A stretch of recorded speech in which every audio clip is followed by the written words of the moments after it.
They are uploaded in the portal. I'm just going to go through some of the more main pressing ones. This is for the 410 North Rosemary Celeste residential project.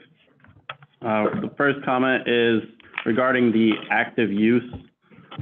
Please note that the active use requirements are regulated as a percentage of the buildable lot frontage, not the building front. So please just adjust your calculations accordingly and make sure that you're taking it for the entire property line.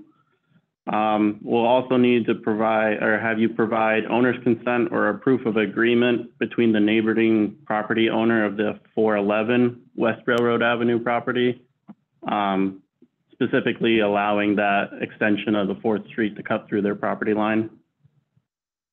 Both of the proposed service accesses along the northern and southern side of the property don't provide the necessary 5-foot landscape buffer.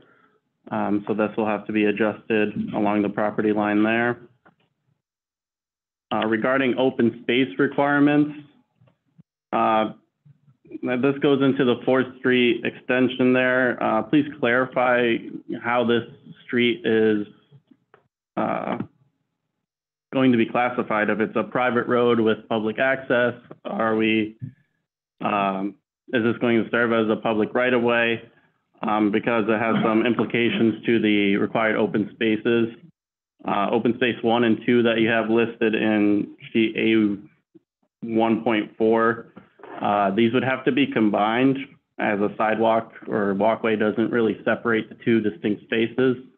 And when they are combined, you'd have to consider revising the proportions because our standards do not allow one side to exceed the other side in measurement by 5 times the measurement there.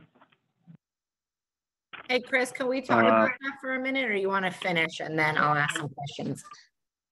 Yeah, if you have an immediate question, I can. Yeah, I just want to talk about 4th, generally speaking, and see, and we may have to talk about this offline. So 4th is, we do have an agreement with the neighbor. There's an easement. I will provide that to you. The intent is to provide the city an easement over that property in lieu of dedicating it. The reason being primarily is we want to be able to maintain it and beautify it while giving the city and the public access to it. So it's kind of a fine line between a public right-of-way. You're going to have an easement access just as if it was a public right-of-way, but none of the financial obligations to maintain it. Does that make sense? So, I mean, Ellie, so basically you say it's public right-of-way. It's basically giving us access over it. It's an private property with a right-of-way access easement for the public, is what you're saying? Yeah, that's correct, Angela. Hi. Okay, we have a discussion about it. All right. Sorry, Chris, go ahead.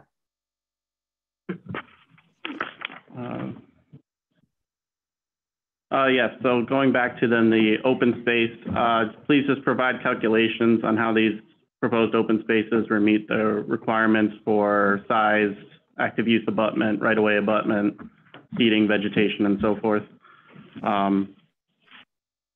In terms of the streetscape and landscape requirements around the property, they'll be needing additional street trees along the North Rosemary frontage. To this point, I will stress that there needs to be further discussion with the CRA as they have plans to redevelop North Rosemary, the streetscape there. So coordination between their plans and vision for North Rosemary with your site plan warrants additional coordination. Just so you know, we've had multiple meetings with Chris before even submitting to get their input on that streetscape. Okay. Okay, good. In general, for the building itself, please provide additional sheets for facade articulation and how the project meets the planar break requirements, transparency, fenestration, things like that. And my last major comment refers to the bridge that spans over the 4th Street extension there.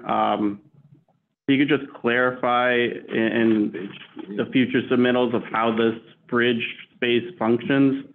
On sheet A203 or 2.3, it shows parking there, but there's also walled-in partitions, so I'm not sure how you access that parking, if there's storage spaces in there. So that sheet will need revision. And then on sheet A4.1 and A4.2, the bridge and the parking levels that are shown there and the elevations appear to be between floor plates, and I'm not sure if there's an internal ramp or how that space functions with the bridge. So if you could clarify that in the future submittal as well. Absolutely. Thanks, Chris. And that's all I have for immediate zoning concerns. Okay, so I'll facilitate around the room. We'll go to Vince Noel for survey. Vince Noel. Chris already hit on a couple of my comments. The major one being the access easement over the 4th Street, the adjoining owner's consent. So sounds like we're on the same page on that one. Other comments are in the system. Rick Rosano for engineering is out today, but his comments are in the system as well too. So if you have any questions, you can touch base with him. Thank you. That's it. Okay, let's see. Michael Technow, we'll go to you. Yeah. Public Utilities. Mike Technow. My comments are on the system. The only thing I wanted to highlight is the city's requesting to upsize the existing water main within the project limits. Details on that are within the system. Thanks, Mike. All right, we'll go to Matt Hajazi, Public Works. Yes, I put some information regarding sanitation service. And you do have my contact information. Reach out if you have any question regarding those comments. Thanks. Thanks. All right, let's see, Tracy's out. Tracy's out. Okay, Valeria for traffic. Oh, hi, thanks. Yes, my comments are in the system. The main one, to provide a detailed traffic study and to schedule a methodology meeting for it. And also to provide a clean transportation-specific site plan. Really no underground, nothing else but transportation features. I go in details in my comments. And then to provide a pavement, marking, and signage plan.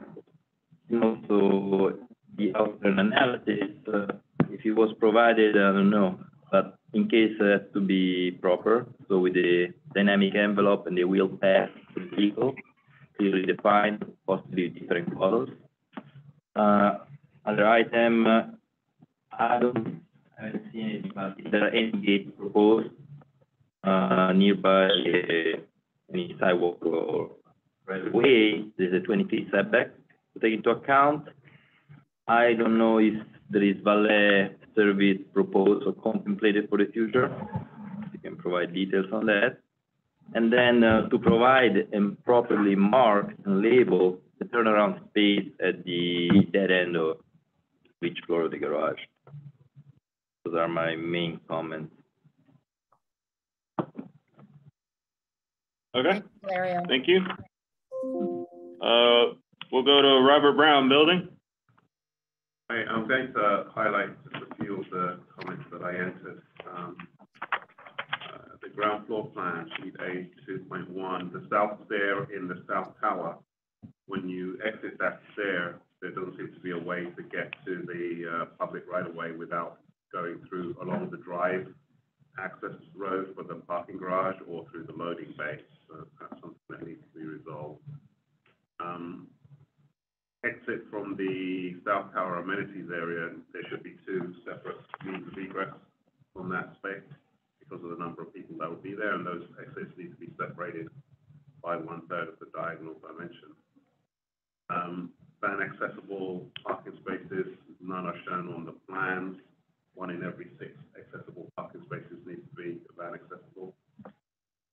If you're going to provide electric vehicle charging stations, then 1 in 25 should be an accessible parking space. Parking garages enclosed give some consideration to noise attenuation or any mechanical or the mechanical equipment that will be required. Give them a list of the separate permits that are required, and also make sure that you discuss with the contractor regarding the parking of their vehicles and the effect on the neighborhood, and also protecting neighboring property when they're planning their staging. Also, I've given you the contact information for our address coordinator for your building address. Have any questions, then let me know. Thank you. All right, thank you, Robert. Sabile for Art Life. Hi, this development is subject to the public art requirement. I added my notes on there and my contact information. There's 2 options. If you do plan on integrating art onto your site, it has to be shown on the site plan for site plan approval. Otherwise, I need that art assessment application stating that you are contributing so we can keep this project moving forward. Perfect, thanks. Thank you, Sabile. Peter Leduc for Fire. Yeah, Fire has no objections to the site plan. My comments more related to your preparation of plan submittals. Won't go over them in detail, but if you have any questions, reach out to me with PDFs on my email. Your questions, I'll be happy to respond. And that's it. Thank you, Peter. Ray Crancy, Landscaping. My comments are in the system. They pretty much are the same as what Chris was addressing, all of those issues. There's some issues with the tree disposition plan, but very minor, like identifying the trees. I think that's really the highlights. It's just about the 4th Street question and then the streetscape along Rosemary. So I am curious to see what, the CRA has to say about what they're going to do and try to coordinate that. Thanks, Ray. All right, you're welcome. All right, thank you. Denise Hare for Law. No comments. No comments. And lastly, Angela for Planning and Zoning. No comments. No comments. Okay, so I believe that completes everyone. There are a number of people that are out, but their comments should be in the system, Ellie. So you should be able to access them there. You can follow up with Chris or the individual reviewers if necessary. Perfect. Thank you, guys. Have a great day. All right, thank you.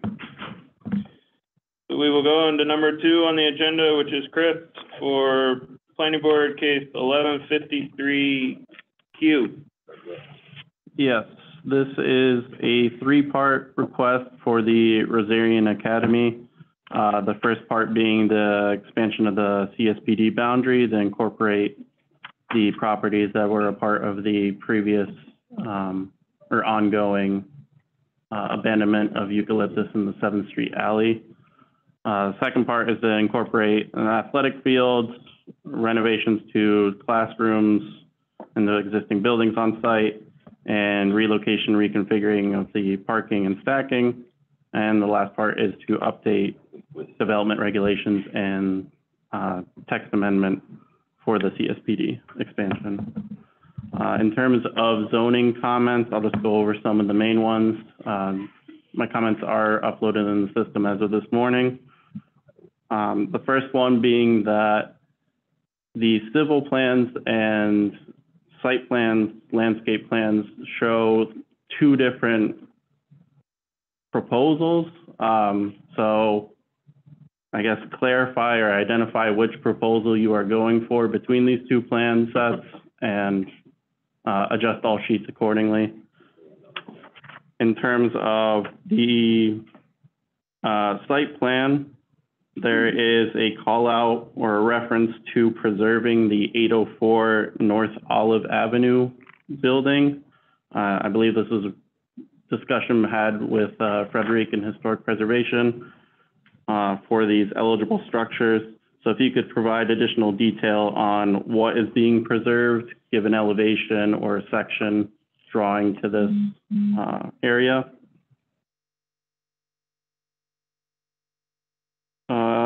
In terms of the proposed surface parking where the alley abandonment took place, please note that the Rosarian Academy property is split zoned here.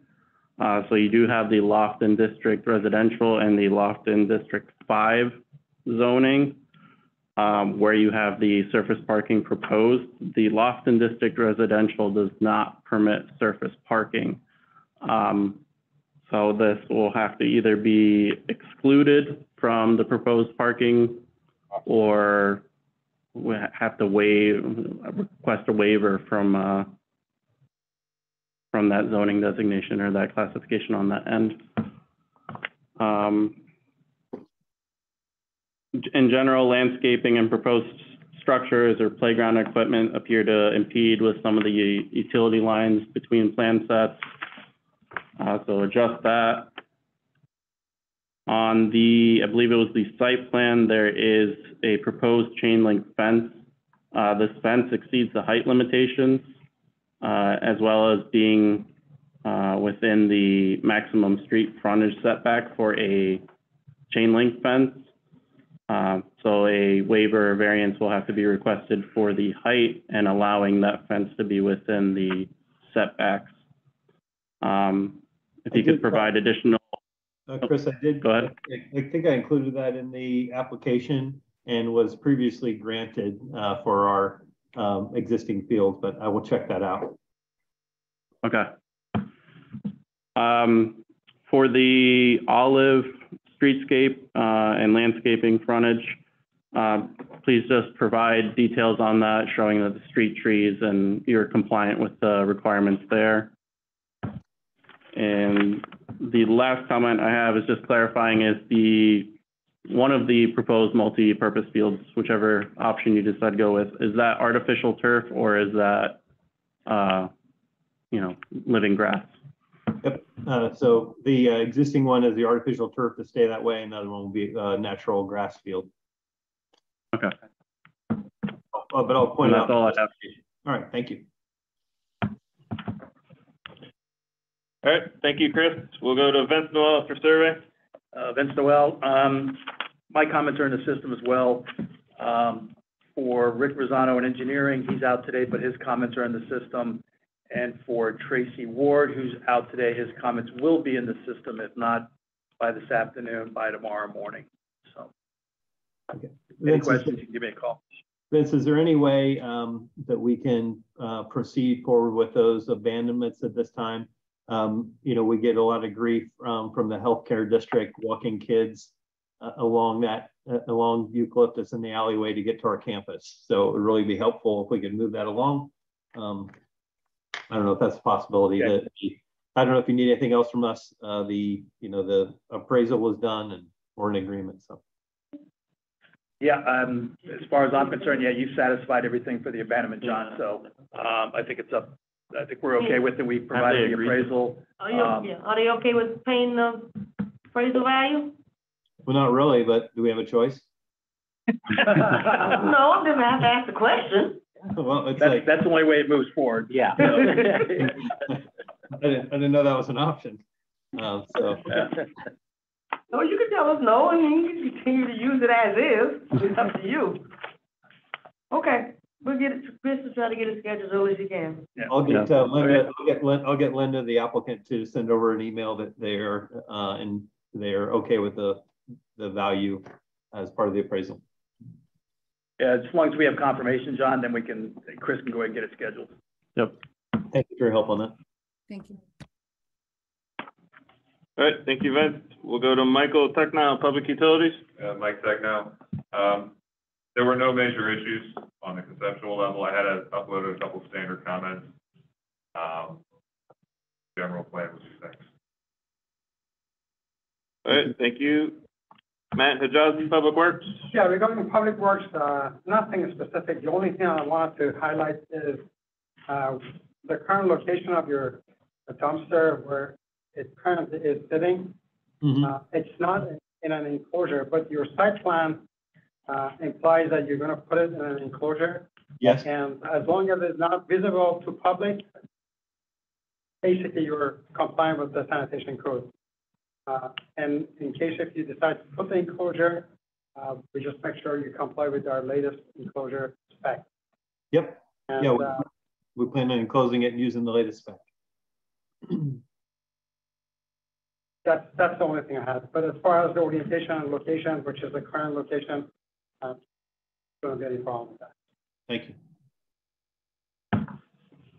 All right, thank you, Matt. Valerio, for traffic? Yeah, I got several comments. Given the change in square footage, circulation, and driveway configuration, you will need an updated traffic analysis, not from scratch, but at least an update. Also to provide a clean transportation. Hold on, I'm sorry. What would that update say? Traffic is typically based not on square footage, based on a number of students. We're still at the 500. We're not planning on increasing that. So are you saying you want a note from Palm Beach County? I didn't put the comments to get the updated TPS letter, but even if the number of students stays the same, the way the site is being accessed is different. So certain items in respect to circulation or impact to the surrounding roads is slightly different. So that's why I said it's not, you need to do a study from scratch. Just need to update it, whichever study you initially proposed. Okay.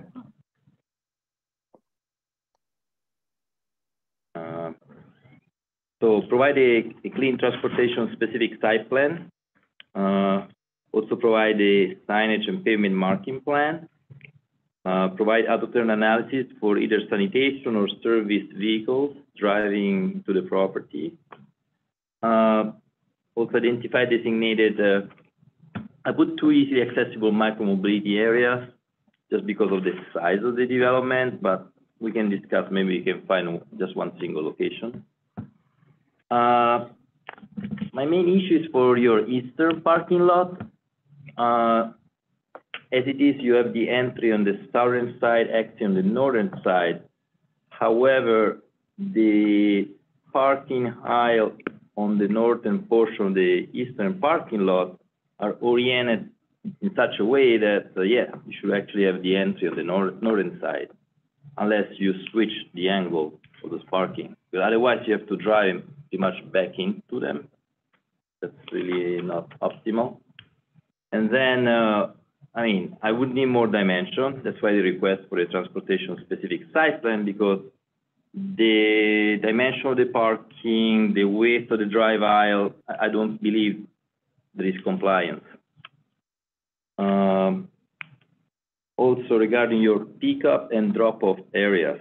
So regarding the one on the southwest portion of the property, the one for the elementary school, ideally the pickup drop-off should happen on the northwest side of the lot. There is a discrepancy because your PSP-1 site plan and the operational analysis show 2 different locations marked as pickup and drop-off. Regarding the other 2 locations for pickup and drop-off on the eastern side, it would be ideal if you move the pickup for the early childhood school a little bit further south, basically close to the middle school drop-off, just to have an increased stacking capability. But also, I noticed that there are 4 parking stalls right in front of the gym or the chapel. So basically, those parking stalls can be converted to sidewalk, and then you can increase even more your stacking capacity. But also, those can be considered the closest and also having the safest path to get to the building. So those should be the ADA stalls. I don't know. But just because of there is no conflict point of crossing to be made in the vicinity of several entryways. I think And we're then, gonna, other minor, I think we're gonna have to sit down and go through these, Valerio, because yeah, the early childhood, they have to be walked in. They're early childhood. It's not a drop off, open the door and they jump out. You have to walk them in, or the teachers have to receive them. So I think we need to go, sit with you on the operational plan, because this is a much higher improved than what's out there today. There's only a single lane of stacking for everybody, and now we broke it into 3 separate lanes and have off peak, staggered start time. So I think we're gonna have to sit down, because we thought that this is a much better layout to get traffic off of Flagler that backs up now. So I think I'm probably gonna have to schedule a meeting with you to discuss these. yeah, that's fine. I mean, I've been to other schools. I did do observations. I know what you mean when you have to walk the students, but I've seen in other schools, they walk them for 200-300 feet. So, that could be an option. And another comment that I made is regarding installing a sidewalk along 7th Street on the northern side, which is currently missing. So to connect Olive to Flagler. I think Keith Spina's office, his old office, wanted to do it on that side. That's where it started. Okay. I think there's a sidewalk on the other side of 7th Street on the south side. On both ends. There is a sidewalk on the other side, but you guys are at school, and in general, I believe the sidewalk on the other side is barely compliant. Some sections are like 3-4 feet wide only. So, well, I don't know. I guess we'll have to duke it out with Ray, because he's going to want his green space. That's not what I wanted. It sounds like the sit down with Valerio is needed. Yeah, the sidewalk and the scaffolds with your vegetation. Well, we talk about it. That would be it. All right. Thank you, Valerio. We'll go to Robert Brown Building. Robert Brown, building official. I've given you some informational comments. The one that I'll cover here is regarding the new parking lot, which is adjacent to the elementary. There needs to be accessible parking spaces provided in that lot. Okay. The southwest parking lot. I didn't see any shown on the plan. Giving you a list of separate permits that are required, and as I said, the other comments are just information. All right, thank you, Robert. Sevilla? No. Artlife? No comments? Peter Leduc, Fire? No objection. No comments? No comment. All right, Ray Clancy, Landscaping?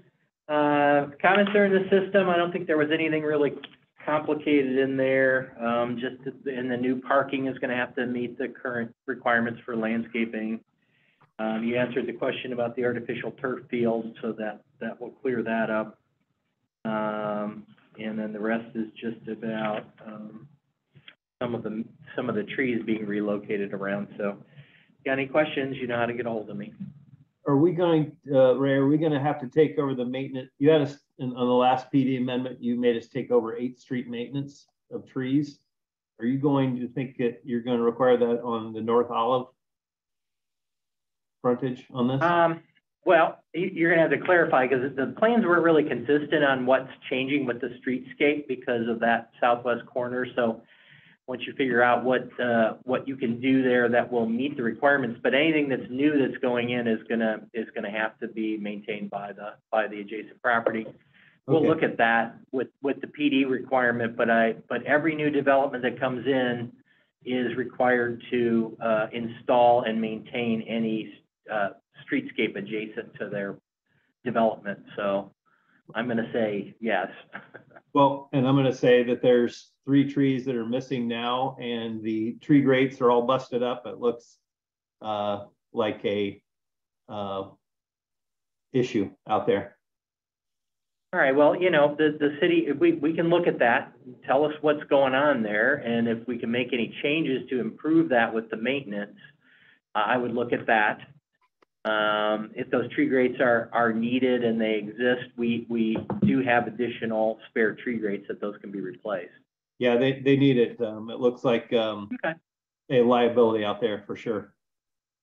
Yeah, and I think that, yeah, the truck drivers, I don't know what happens if they get up over the curb and run over those and break them. So the city does have a stockpile of those. If they need to be replaced, let me know on the next submittal, and we'll try to get that done as soon as we can. Okay, thank you. Welcome. All right, thank you, Ray. Denise Hayer, Law? No comments. Angela, Planning? No comment. No comments. All right, so John, you can obviously follow up with reviewers as needed or coordinate through Chris. Got it. Thank you, Chris. Thank you. All right, thank you. Thank you. So number 3 on the agenda is actually my case. It's Planning Board 1887A. It is a amendment to what is known as the Alba Residential Plan Development, formerly known as Scuba Club.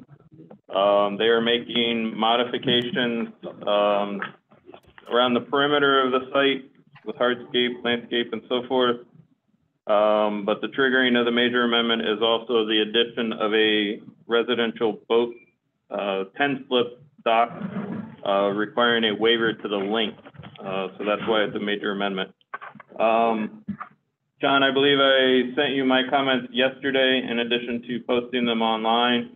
There's a few application materials that need to be submitted that seem to have been left out. It does look like while the changes may be minor, there are a significant number of changes around the perimeter of the building that necessitate revised landscape plans. And it looks like some modifications have been done to the building itself, specifically at the entrance or around the lobby area. Mm-hmm. So the revised architectural plans as well. Okay. I understand that changes happen, that's fine, but we just want to make sure that changes you're making aren't going to create any issues. Got it. So I have some items on the site plan that need to be addressed. It looks like with the addition of the transformers on the north side, that there is a new easement, that you have landscaping proposed within, assuming you're maintaining the previous landscape plan. So we'll just need to make sure that SPNL is okay with that. And then I have a number of issues or comments with regard to some detail that's needed around those private patios or the pools at the rear townhomes. Obviously, that seemed to be where substantial modification was made from what was previously approved. There's some privacy walls and things like that that were added. So I'll need some detail with regards to that. Okay. And it just looked like some things were left off the site plan that were on the previous one that we kind of need put back on to make sure you're still complying with. So if there's anything within there that you're having an issue with, just let me know. We can schedule a separate meeting if necessary. Yeah, the only one I noticed was, the discrepancy between the permit for the dock that he got, where he got a permit for 940 square feet. So his drawings don't look to be to scale. We show it going beyond our lease line.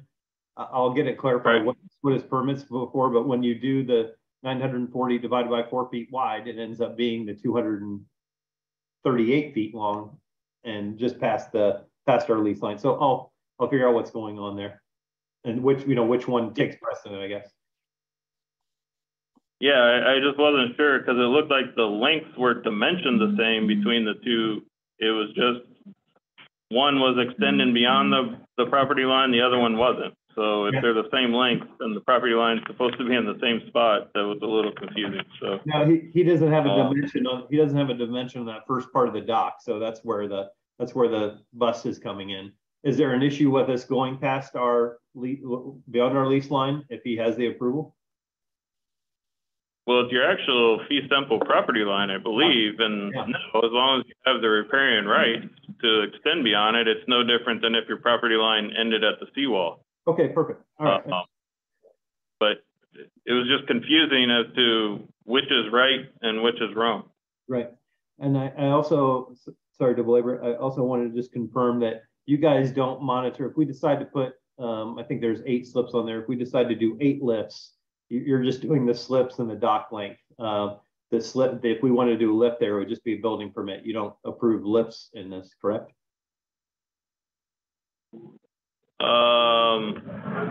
If you were to replace an existing slip with a quote lift, yes, that could be done through a permitting.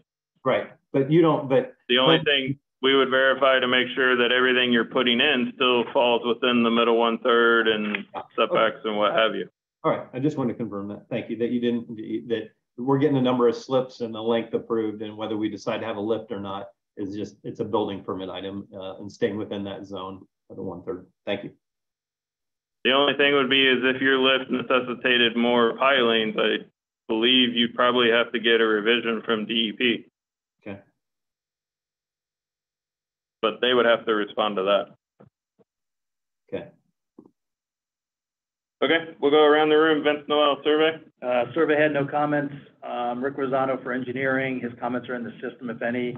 Tracy Ward is out for stormwater, but his comments will be in by this afternoon or tomorrow morning. Good.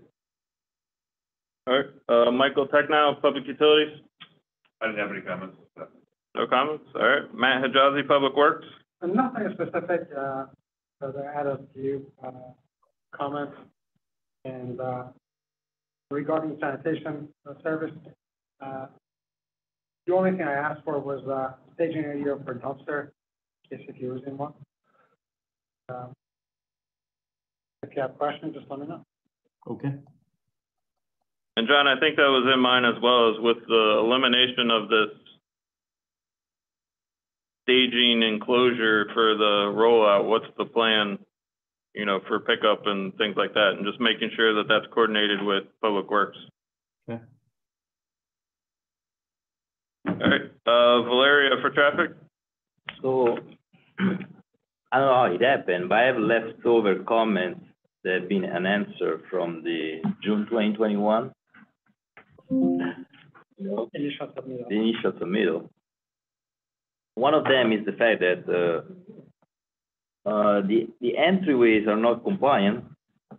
A variance might be needed just because they are like 20 feet wide each, and I believe that by code it should be 10 feet. Yes, we requested. They got a waiver from the number and the. You got the waiver? Yeah. Okay, so that's enough. Another item is that the maximum slope for garage ramps with adjacent parking stalls is 6%. You have some ramps with stalls that are like 7.6. And then the turnaround spaces at the dead end of the garage, they need to be clearly marked and labeled. So there, those last two about the slopes and the dead end, I didn't put in the comments, but you know, if they got the variance for the access, fine. I'm gonna insert these other two regarding the ramps and the turnaround. Okay. Robert Brown, building. No comments from building. No. Seville for Art Light. No comment. No art on the dock. Okay. Peter Leduc, fire. Yep, fire did have a comment related to the FTC locations, and kind of speaks for itself, and if you just clarify that in your next submittal, or send me some PDFs and emails if you need some consultation. Okay, thank you. Okay. Okay. Ray Crancy, landscaping. Yeah, there wasn't a landscape plan submitted, and a lot of these proposed changes are going to affect required landscaping. So let's see what happens with that. What else to say? That just get a landscape plan in so we can start working on those requirements. Okay. All right. Denise Taylor Law. No comments. Angela from planning. No comment. No comments. All right, John. So you can follow up with me if you needed. Go through my comments or any of the other reviewers. Any questions, brief questions? Nope. Thank you. Nope. Okay, thank you. So we will go to number 4 on the agenda, which is also mine, Planning Board case number 1445K. It is a replat for the Marina Commercial Marine Plan Development. This is the related, or TRG parcel, which is under construction in combination with the Rybovich development, which is the existing marina. It has a master plan approved over it, but at this point, the existing is proposed to remain there. But this application is to satisfy a condition of approval with the development order for the related project, which was to replat the property. So it is including Rybovich and TRG into one plat. Parcel 1 will be, or the northernmost parcel will be TRG, and then Rybovich is being consolidated. Right now, it is 3 parcels that will be consolidated into one. So pretty straightforward. With regards to my comments, Josh, you should have gotten everything. There's some things from the application that need to be turned in.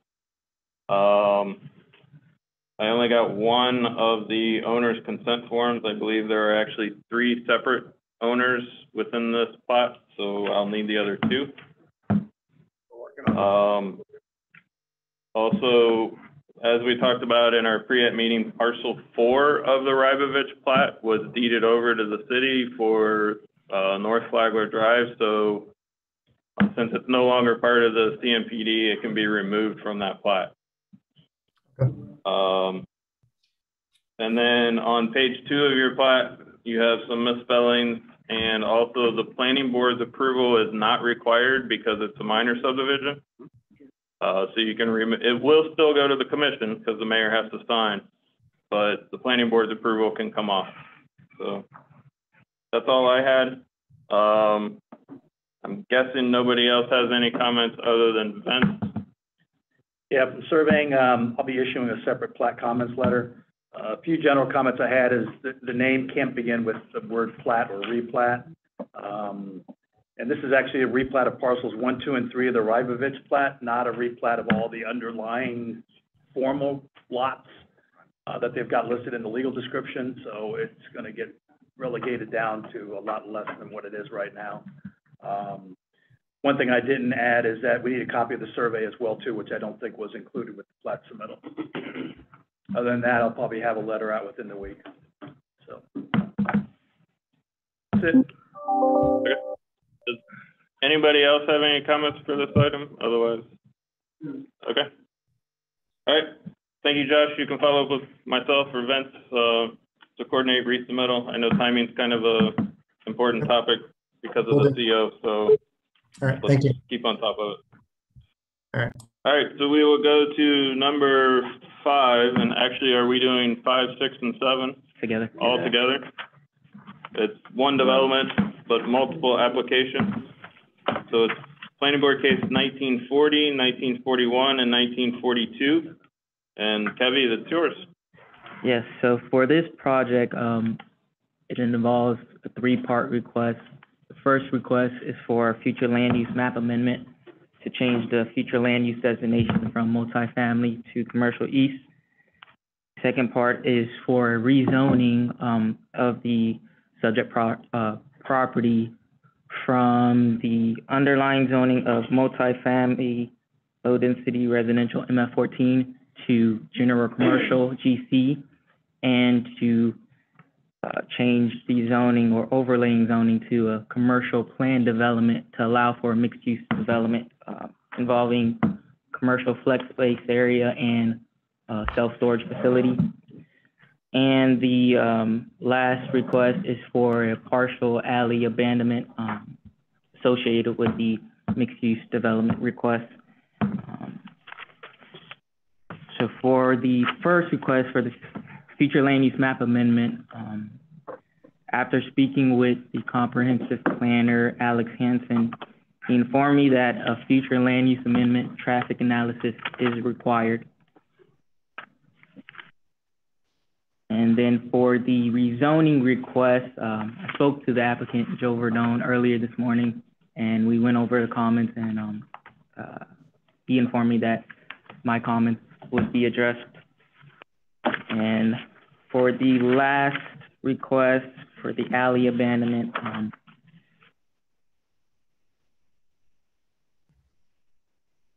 just want to state that you need to provide the limited access petition, which is Exhibit F. Other than that, that's all from me. Okay. All right, thank you, Kevin. Vince Noel survey, again, it's 5, 6, and 7 on the agenda. Yep, 5 had no comment.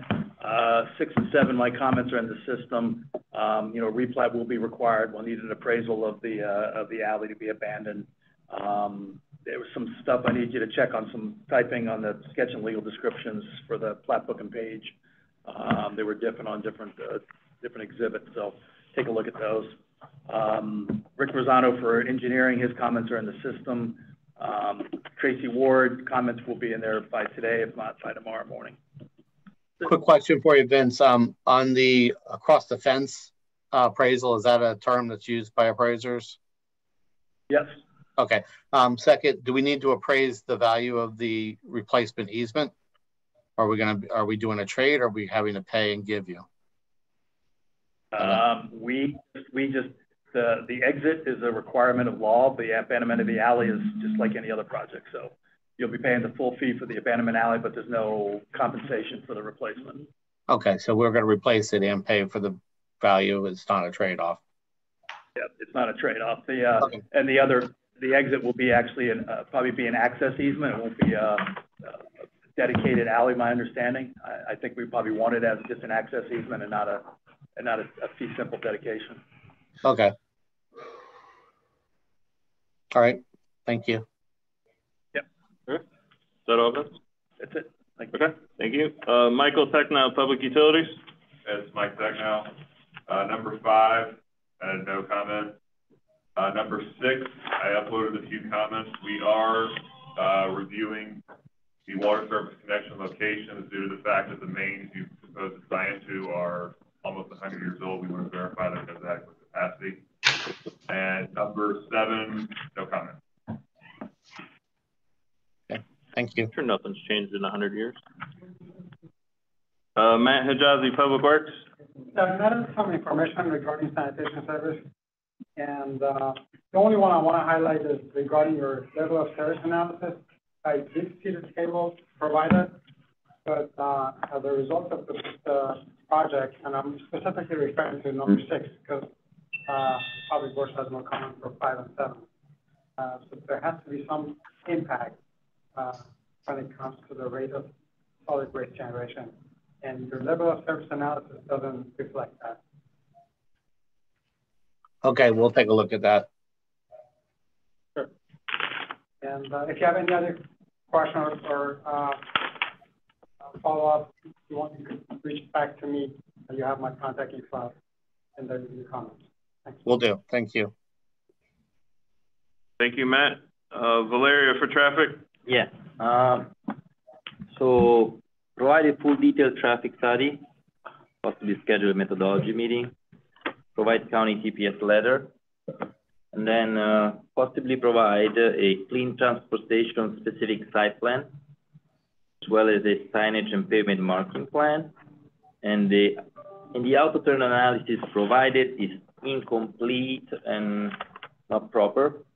Both the dynamic envelope and the wheel path needs to be shown, and possibly with different colors.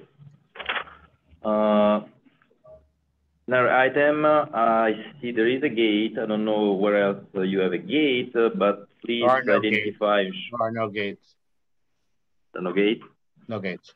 So the one I see in this plan is just for show. Where do you see a gate? It's on the northwest driveway. Oh, inside the property? Inside the property? Inside the building? Yes, there is a gate. Yeah, there's okay. Just showcase the 20 feet setback requirement. Let's show the setback. From the back of the sidewalk. Okay. Also, we are not recommending nor approving the installation of those on-street parking stalls along 15th Street they are adjacent to the bike lane and they are close to an intersection. So you're not going to allow bike lane and parking anywhere in the city anymore? It's a combination of things in this case. One thing is the fact that, you know, the bike lane are right adjacent to the parking, and also because of the proximity of the intersection. So, you know, you have some weaving movement and such. So there is enough, I would say, danger for it, cyclists. Right. At the end of the bike lane, they need to pretty much negotiate the road with the existing travel vehicles. They have to keep an eye also on parked vehicles and such. It's just not an ideal location. Okay, Valerio, can you help me for 1 second though? Can you tell me what section of the code that you base your reviews on, so we can have our people review the codes so we can understand what you're looking for? Because I don't find these things in the code very often. The code is not the Bible. Or but even it would be if it's nice the to have a Bible, starting point. there is interpretation, okay? And it's not just the code, it's engineering judgment. And we take into account the case by case, you know? It's not that you apply throughout without sort of, you know, applying some gets frustrating. We realistic... provided the TPS letter, we provided the traffic study, yet we're told to provide you another one. You know. Well, the TPS is the formality, and sort of, you know, they only need the statement. And I mean, as I said, usually if you have a methodology meeting prior to submit anything, you know, it would be ideal. So we can discuss what is the best course of action. Another comment is regarding your driveway. So you have a full access driveway close to the intersection versus the exit only on the western side. Again, you know, there's nowhere in the code that says to do so, but it makes sense to put the full driveway access on the western side of the development versus the eastern side, so to allow sort of, you know, a queuing if they have to make a left turn into the property. Valeria, if I switch that, if I flip that though, is that going to be okay to exit close to the intersection? Yeah, the exit is okay. It's the entry the issue. All right, we'll work on flipping that. Yeah, you just need to switch the two. Okay. Also, the alleyway must be designated one way only. It's only 10 feet wide. You need to show pavement marking, and you know, if you submit the signage and pavement marking plan, that should have that. Check if the proposed parking stall on the southern side of the property do meet the corner clearance requirements for FDOT, which is 125 feet, I believe. Yeah, we're going to remove those parking spaces off the street then. I mean, not all of them, just the ones close to the corner in that case. Again, I don't think I have 125 feet on 14th Street, but that's I understand what you're talking about. But it might be less than that. I believe I saw 125, but it might be less than that. Okay. So that's FDOT standard?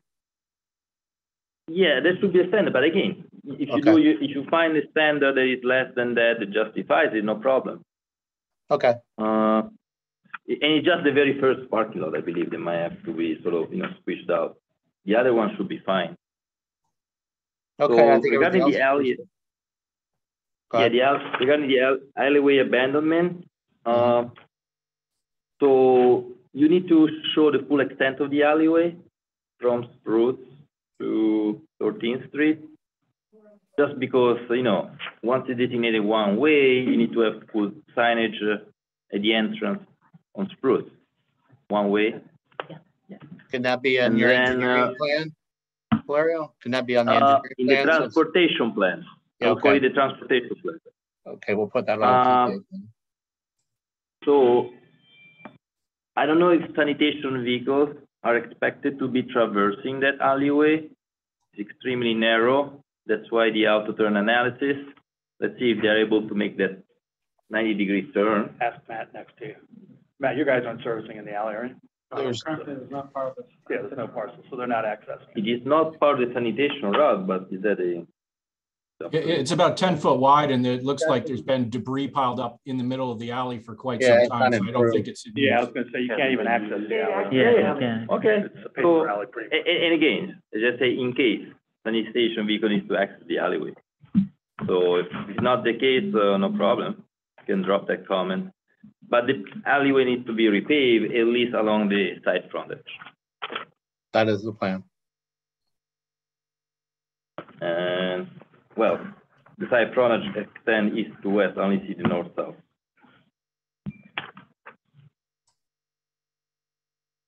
That's it. Thank you.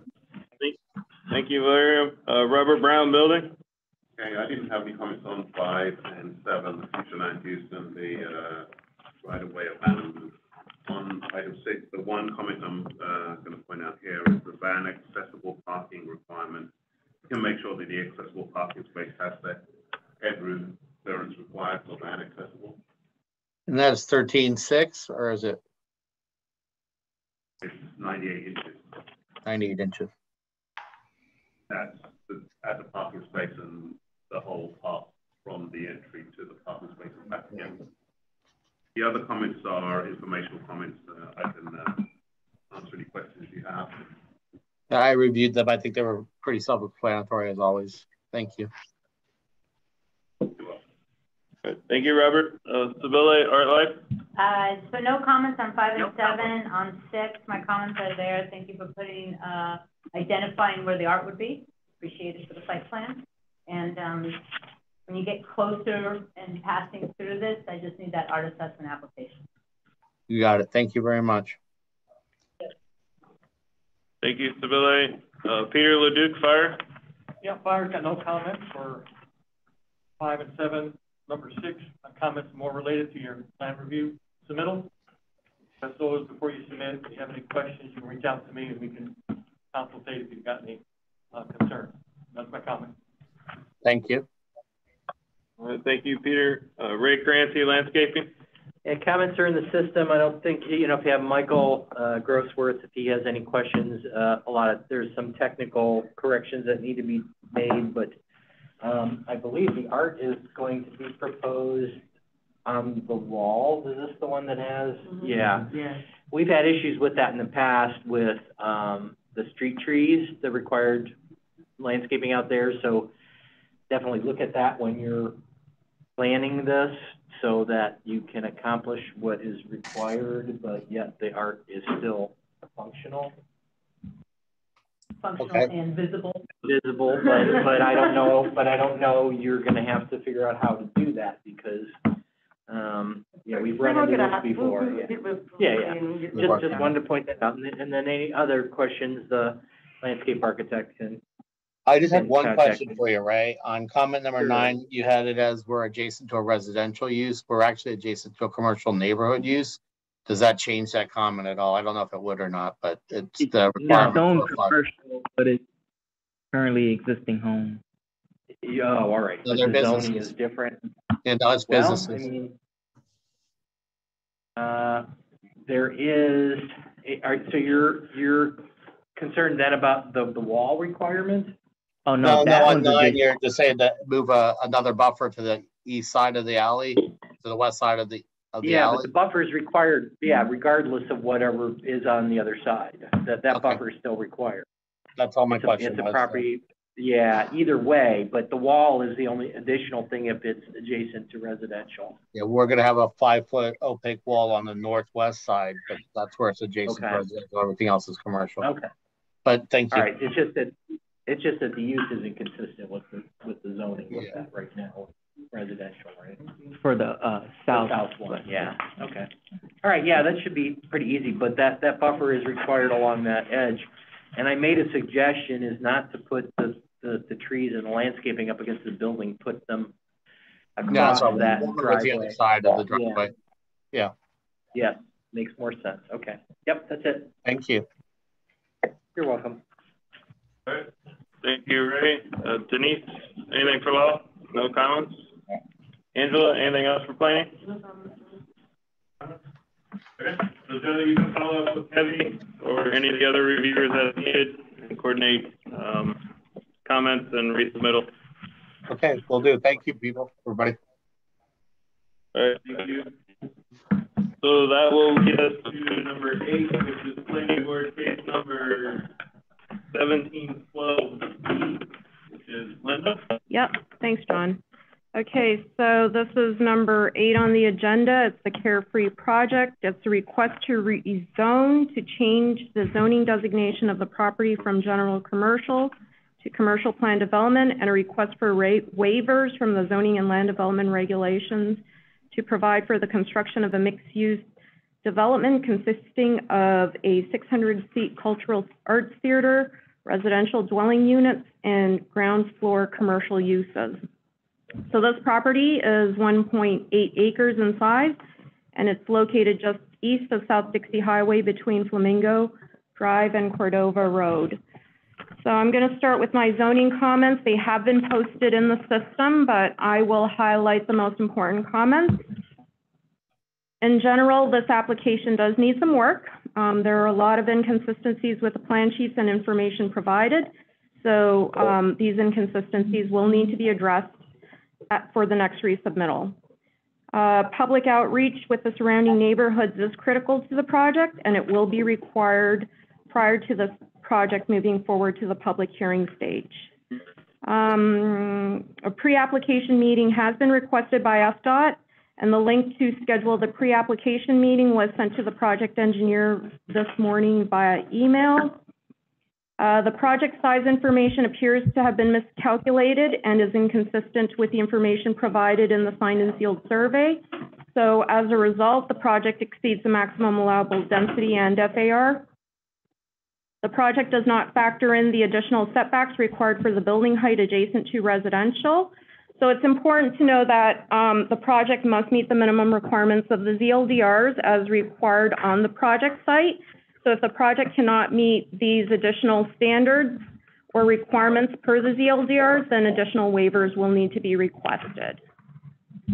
So all my other comments are posted online. If you have any questions, you can reach out to me.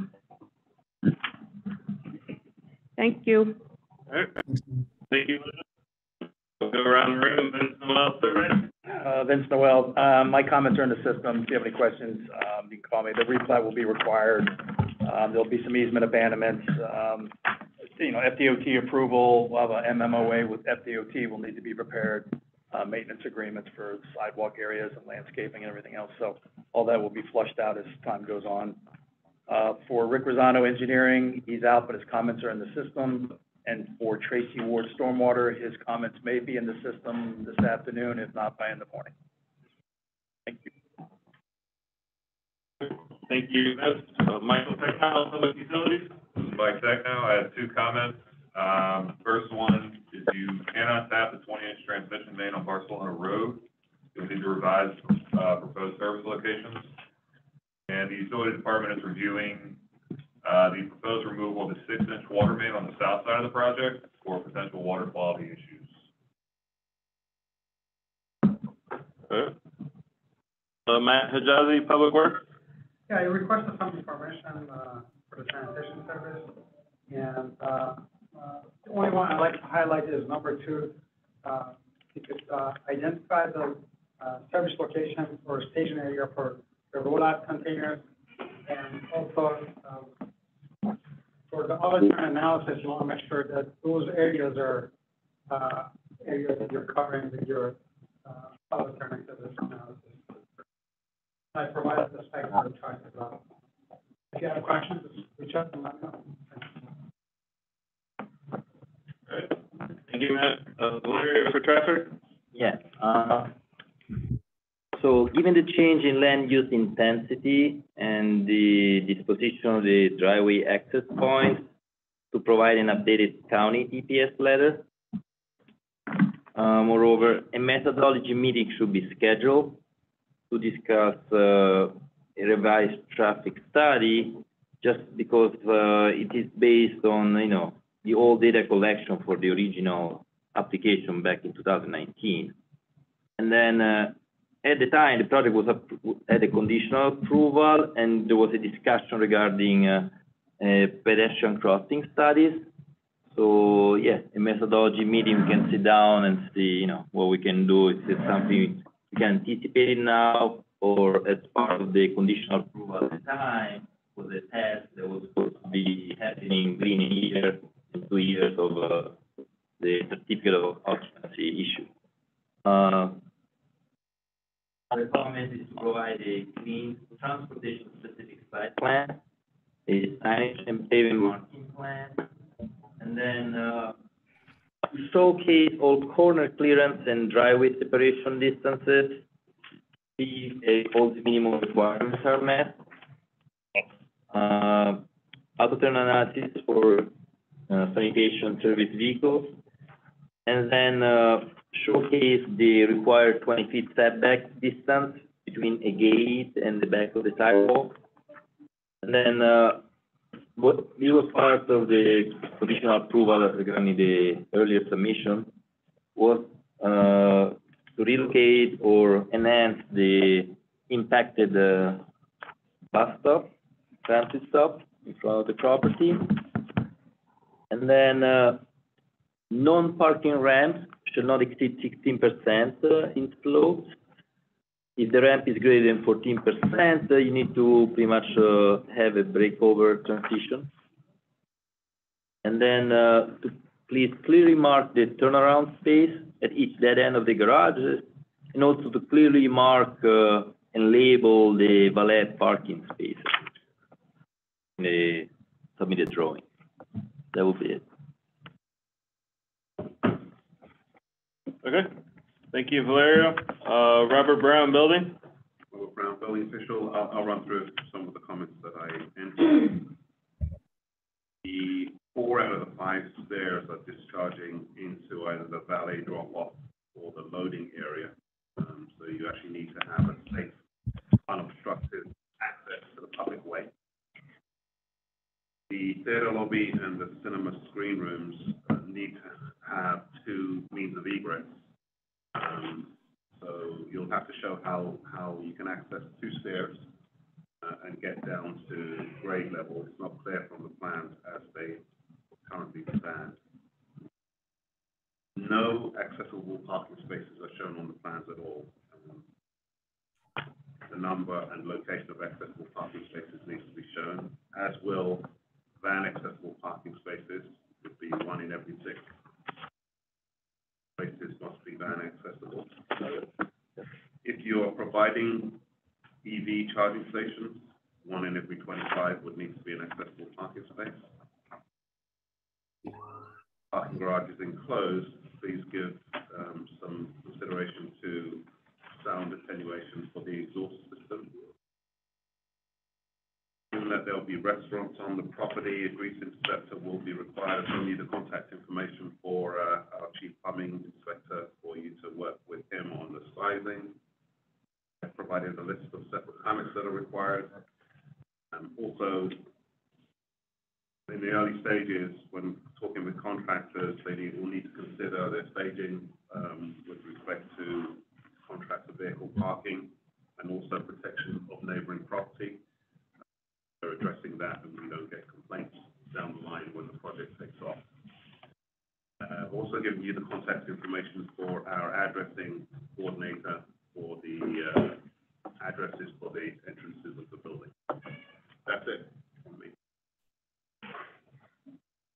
Okay, thank you, Robert. Stabile, Art Life. This will be subject to the public art. I think I put comments in there. If you are integrating art onto the site, it needs to be shown on the site plan. If you're not, then I just need either the art assessment application returned to me or a memo, including Linda, saying that you won't be doing that, you'll be taking option 2. All right, thank you, Stabile. Peter Leduc, Fire. Fire's got no objection to the site plan. My comments are more related to the plan submittal. And if you have any questions before you submit, you want to reach out to me, I'll be available for consultation. If there's something specific, that's my comment.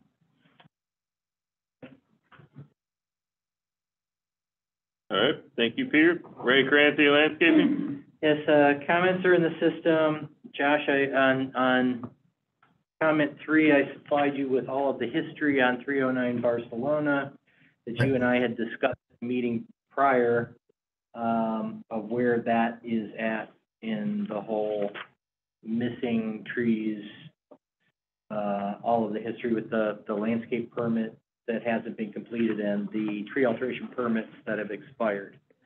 So the whole history is there if you have any questions or anything.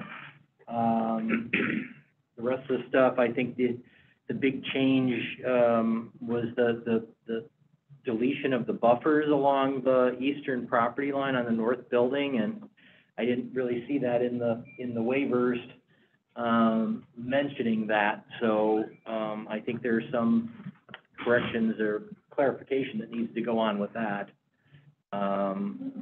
But there's basically what we went through with the last application for this. There was a lot to be learned from that, from what was finally worked out and approved. So that's my advice, is maybe look back on that to see how that developed.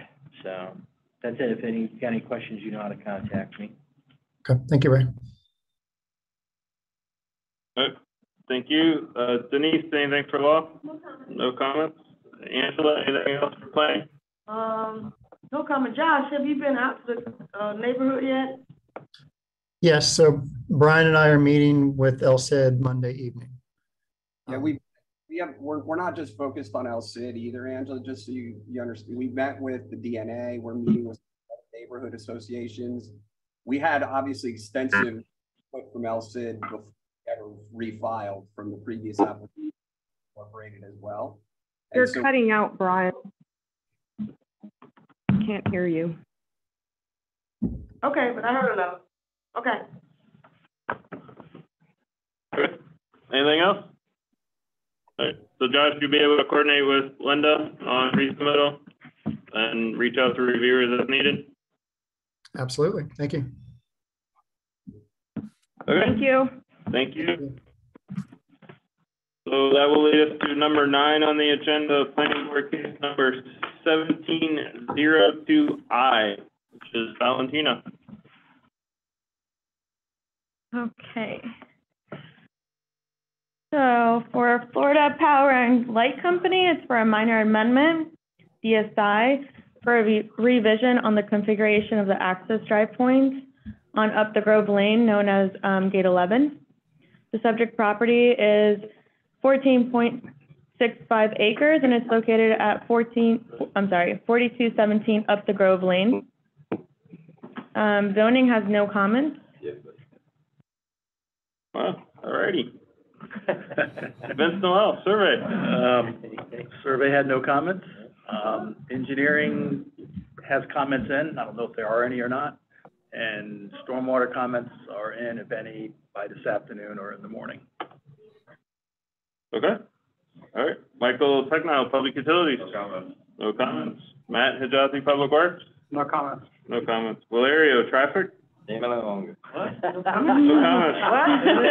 What? You okay? Peter, Mark this day. Robert Brown Building. I have Valerio's comment. No comment. Savelle, Our Life. No comment. Peter, do you have comments? I do not. No. No comments for fire. Ray Crancy, Landscaping? I don't, but I just put the condition on there that they have to do a tree alteration permit as part of the approval. There's a condition. That's it. Thanks for slowing us down. Just kidding. Sorry. Totally kidding. Denise, anything for law? Angela, anything for planning? No comment. All right. So Colleen, there you go, the fastest item today. Exactly. Thank you. Thank you. We will keep an eye on stormwater. I think they're the only comments we're waiting on. But Valentina, if there are no changes to the plans, I'm assuming we don't have to resubmit. Correct? Right. I've never been in this position before. This never happened. Great. Well, we will stay in touch with Valentina after we see the stormwater comments. All right. Thank you. So that will lead us to number 10 on the agenda, formal site plan review case number 22-08, which is a resubmittal, as Eric will describe.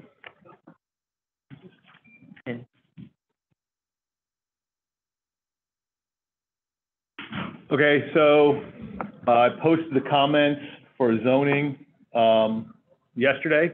So if you have any questions, you can ask me directly. Otherwise, oh, hold on, wait a minute. Oh, never mind. I just posted these at lunchtime. So I'm going to hit the highlights of the comments from zoning. A lot of them are either updated or repeat comments. You did knock some off. Some of the big ones are definitely and I know Vince is going to cover this, the acreage that the property has, which will affect a lot of the tables that are in the requirements. There's a number of things on the elevations that were not updated and need to be detailed better. Some of the dimensions and stuff that were shown, just so the staff can verify compliance with the code. I know that the response had been about, and we talked, Meredith and I off via email, about the specific justifications for the final variances coming at a later date when we get the plans all tight. So we will do that. There are still some we need to discuss that, as I stated in here, that we're not 100% going to, right now, ready to support. You need to look at the changes, and we had a meeting about this, about the historic items. Historic preservation planner for Frederick Mittner did not agree with these changes, or that the changes were enough to have the building be integrated in with the existing building that's going to be historic eligible. You need to look at the streetscape things. I know that some of that stuff you'd said is going to come later, like the bike racks, but there's some landscape things. I know Ray's going to probably touch on that in his comments, or touch on his comments. Parking tables weren't provided what's required, so I wasn't able to go back and verify that what you guys have said that you're providing is enough parking, and where it's all located. And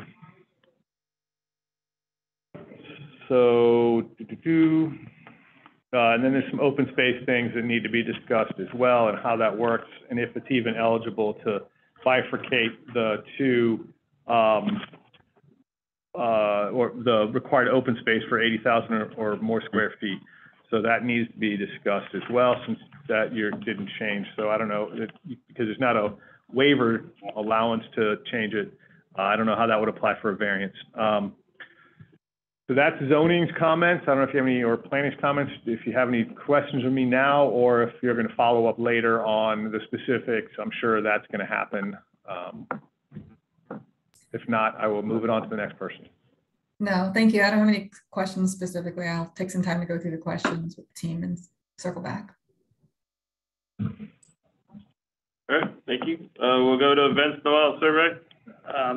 My comments are in the system too. I mean, the comments mostly are, comments 1 and 2 were concerning the maintenance map and the platting of including the existing building that's remaining, of how that was going to be handled.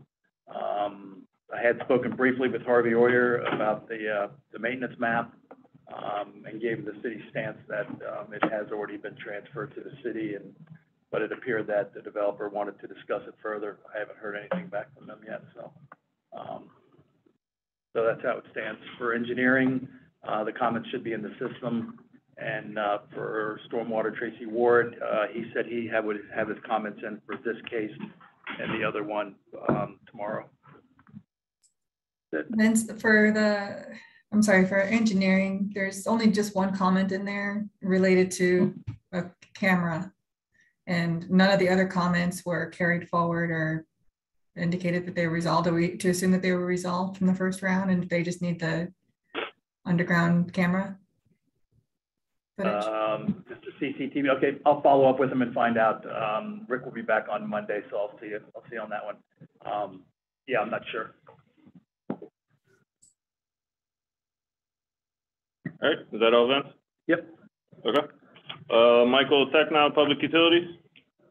This is Mike Technow. I had a few standard comments, just general, normal things for plan submittal, but nothing major. Okay. Matt Hijazi, Public Works. I have some comments, and actually I had a question regarding the sanitation container. Are you going to be using a roll-up container?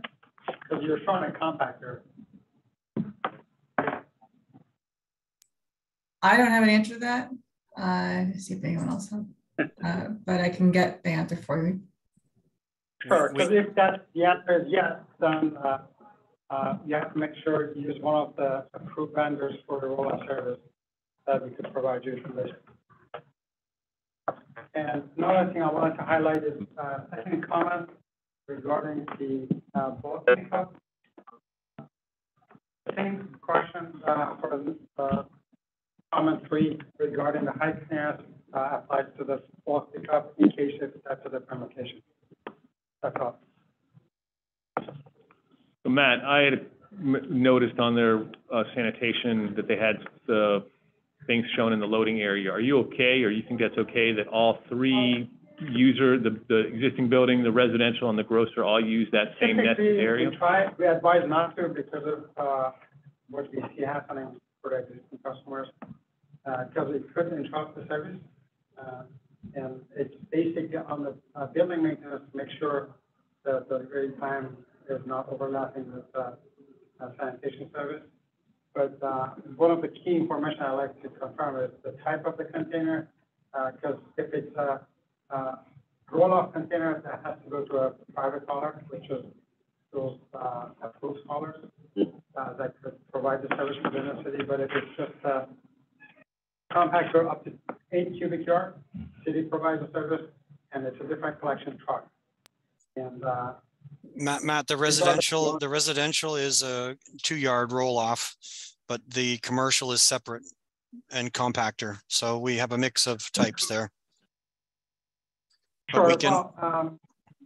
For the front container type, we need 25 here. Or on your site plan, if you wanted to identify that pickup location or staging area, that's what we're looking for the 2 cubic yards. Okay, got it. If you have a question, you could reach out. You have my contact info in the comments. Thanks. Thank you. All right, thank you, Matt. Larry, Patrick? Yes. Provide the TPS letter once obtained, and then address the FDOT requirement conditions pertaining for drill. I'm sorry, we really can't hear. Bad connection or something. So, yeah, can you hear me now? Is it good? Yeah. Much better. Okay, so to provide the county TPS letter once obtained, and then to address the FDOT requirement conditions regarding quadrille in the traffic study. I noticed you provided a transportation plan, much appreciated. However, if you can please split away the auto turn should be a separate file. No, or pretty much, one is a transportation site plan, the other one is specific for auto turn. And then to provide a signage and pavement marking plan, inclusive of all the features within the proposed development and all along the roads fronting the site. Identify and designate a easily accessible micromobility station area. And then regarding parking, you do have a table, but it only shows provided. We need to have required and provided parking spaces, inclusive of ADA and bicycle ones. And then if there are any gates at the driveway, to clearly show the required 20 feet setback between the gate and the back of the sidewalk, if any. And then I don't know if you are proposing or contemplating a valet service within the premises. And then if you can provide an explanation regarding the necessity of having 2 exit lanes on Fern Street driveway. And then to also explain the use of the parking area that is accessed from Dixie Highway. So in general, per city code, the number of access points that needs to serve a site shall be kept at a minimum and shall be evaluated on a case-by-case basis. Based on engineering judgment, we want to have access points from the lowest functional class of roadway. So we have Quadrille and Dixie Highway. Those are urban collector versus Gardenia and Fern. Those are more local roads.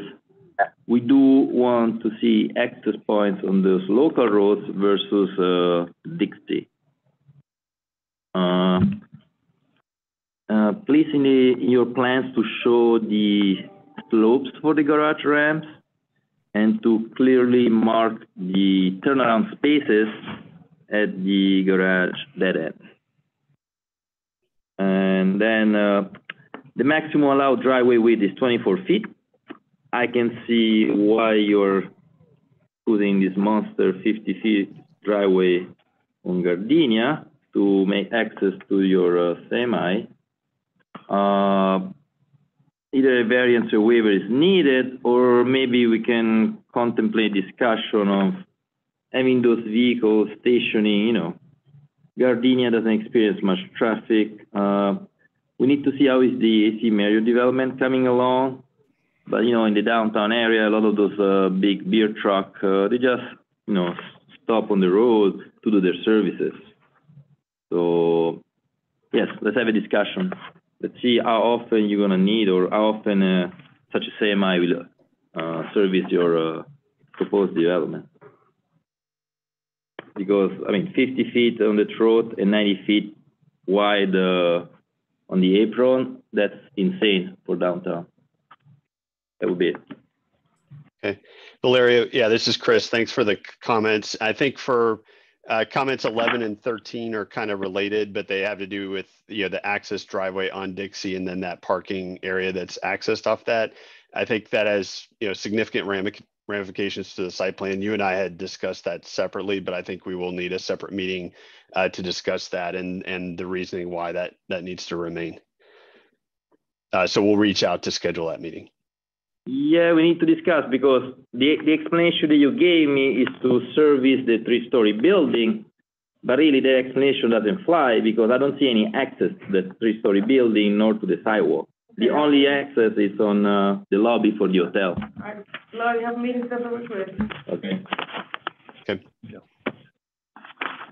All right, thank you. Robert Brown, building. Robert Brown, building official. Most of my comments are informational. There's one that I want to touch on here. So is the response in terms of relocating parking spaces for accessible is noted. Level 3 seems to work. Parking levels 4, 5, and 6, however, show the easternmost accessible parking space at the dead end. And it looks as though the user is going to have to travel along the drive lane and or behind other parked vehicles in order to get to the corridor and elevator. So in addition to being a requirement to have the accessible parking spaces close to the elevators, the user also needs to have a safe path to the elevators without having to go along the drive lane or past other parked vehicles. And I left the comment about van accessible in there just until we get this accessible parking space comment resolved. The rest of the comments are informational as before. All right, thank you, Robert. Stabile, Art Life? No comments. No comments. Peter Leduc for fire?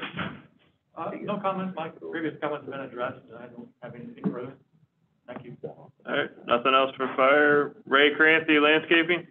The comments are in the system. We had a meeting about this with the street trees in the public open space, but they're still not meeting the requirements. So if need be, I can meet with Eric, but separately we can go over this to try and resolve these. If there's any questions. All right, thank you, Ray. Denise, anything for law? No comments. Angela, anything else for planning? No comments. Okay. So Meredith, you'll coordinate with Eric on resubmittal or follow-up meetings as needed? Will do. Thank you. All right, thank you. So that will take us to number 11, which is planning board case 1857C, which is an additional resubmittal for Eric. All right, so my comments were posted yesterday. I think most of them were minor. The main thing was the fixing your elevation drawings and sections along Diana Place. I think that was the biggest thing that I had. So if you have any questions, reach out to me, or if you have any now. If not, we'll just go around the room. Roger, anything quick? I think we can reach out. This is Tyler with Urban Design. We'll reach out to Eric specifically with questions as we work through and digest these. Okay. So we'll go around the room. Vince Noel, survey? Survey had already passed it. Engineering comments are in. Stormwater comments will be in by tomorrow, if any. Okay, thank you, Vince. Michael Technol, Public Utilities? No issues with the conceptual plan. I put a few standard comments in. All right, Matt Hijazi, Public Works? Yeah, the only comment I want to highlight is regarding the high clearance for staging area where the transition continues to service. And the answer that I saw was regarding the loading dock, the high clearance. That was not quite the answer I was looking for. If you could clarify that, that'd be great. Thanks. All right. Let's see, Valerio for traffic. Only one comment. To provide a signage and pavement marking plan, inclusive of all the features within the proposed development and all along the roads surrounding the site. If a signage and pavement marking plan has already been submitted, please provide document name and sheet number. There are no like stop bar, stop sign, nothing. The plans I've seen. Thank you. Yeah, I think we have those on sheet C400, but we'll double check and include that in the resubmittal again. Thank you. All right, thank you. Robert Brown, Building. I didn't have any comments on the proposed amendments. I'll just let the same informational comments that were there from before. That's it. Thank you. Seville, Art Life? No comments. No comments. Peter Duke, Fire? No additional comments. No more. Ray Crancy, Landscaping?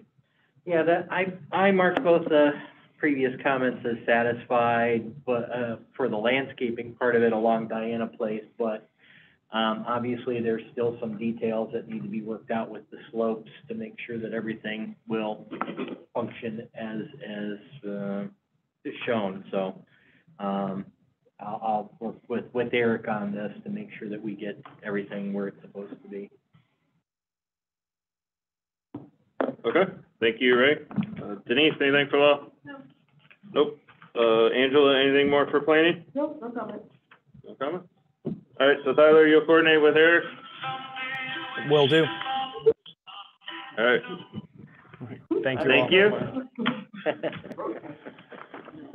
So that leads to number. This is singing his. Nice ringtone, Vince. That's happy, I like it. Number 12 on the agenda, planning board case number 1937, which is Alex. Yep. All right, so Alex Folks, planner.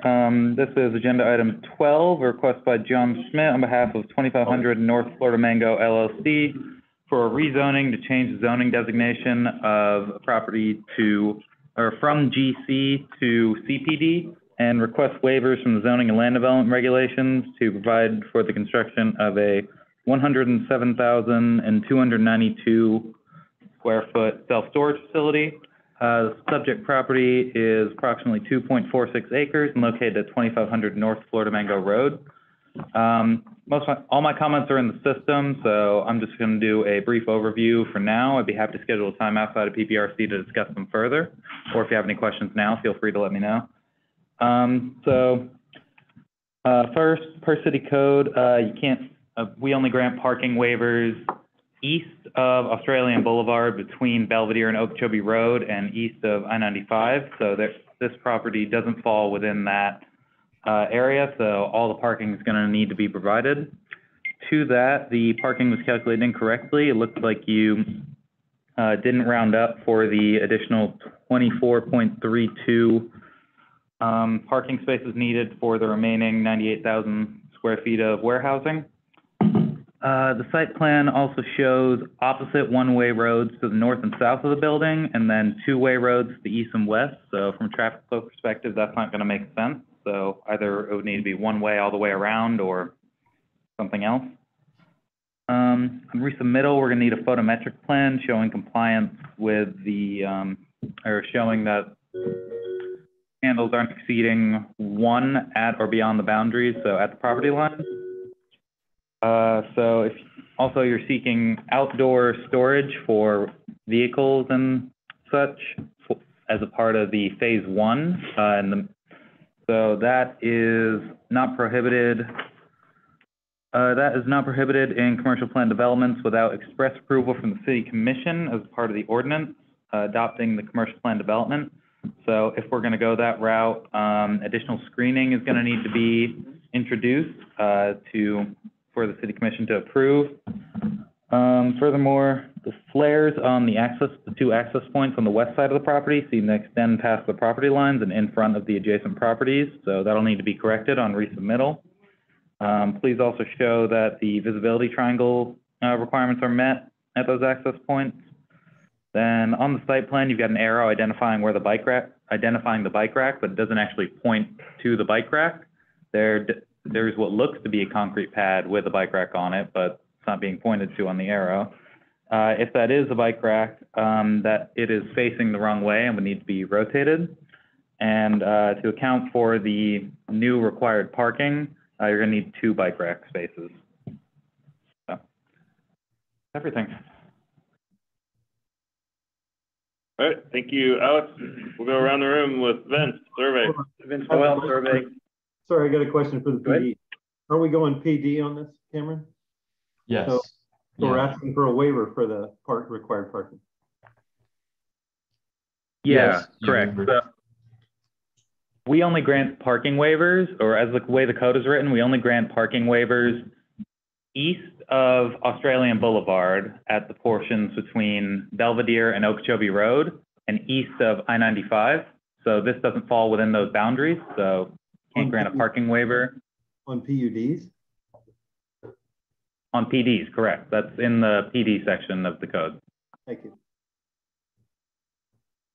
So we can work up something. All right. Vince Noel, surveying. My comments are in the system as well as engineering's, and stormwater may be in there by now as well too. That's it. All right, thank you, Vince. Michael Technow, Public Utilities.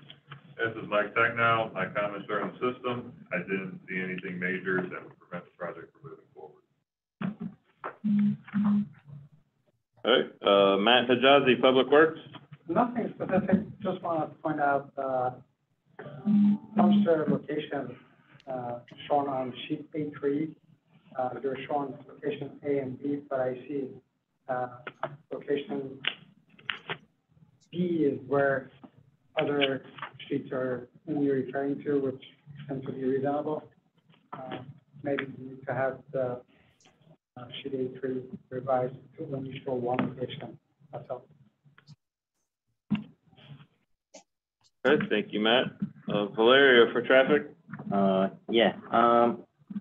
comment is to provide the county TPS letter once obtained, provide the signage and pavement marking plan. I do see some pavement marking, but I don't see the signage, namely the stop bars and stop signs, the driveway location.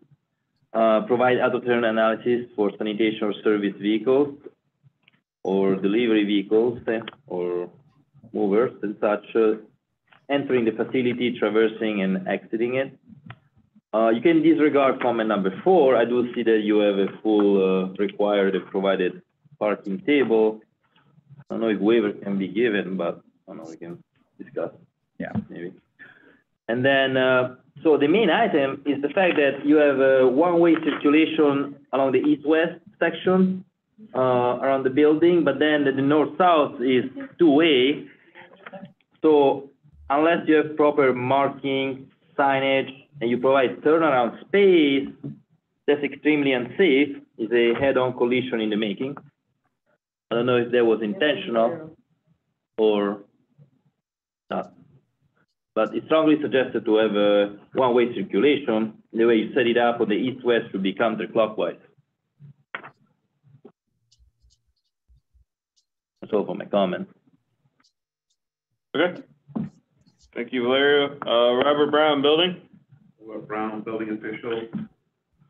I'll just touch on some of the comments here. So the property is in a flood zone. The base flood elevation is 12.7 NADD, and the floors and all the equipment must be elevated at least 2 feet above that. The accessible parking space that's shown needs to be moved closer to the office. There are other parking spaces that are closer than the accessible parking space when it comes to getting access to the office. And I note on the site plan ST1, there are EV charging stations proposed. So they didn't show up on the other plan, I think one of the A sheets. But if you're providing EV charging stations, at least one needs to be at an accessible parking space.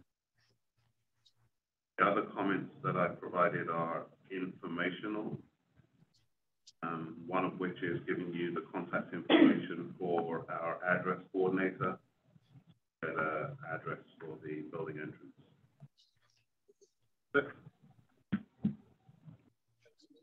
All right. Thank you, Robert. Seville, Art Life. Hi, Seville. The project is subject to public art and the public art requirement, and my contact is in the comments. You'll need to provide me with the art assessment application. And it looks like for this one, remember you have options. Option 1, integrate art. Option 2, contribution into the fund. And as I said, my contact is in there if you're not familiar with this. Well, no, John is familiar with this, of the public art requirements. All right. Thank you, Seville. Peter Leduc, Fire. Fire has no objections to the site plan. My comments are related for guidance on your plan submittal. If you have any questions or need any consultation, you can reach out with me on my email with a PDF. My comment. All right. Thank you, Peter. Ray Crancy, Landscaping. Comments are in the system. I think if the parking is going to be revised, then obviously things are going to change a little bit on the site, but comments are there. If you have any questions, you know how to contact me.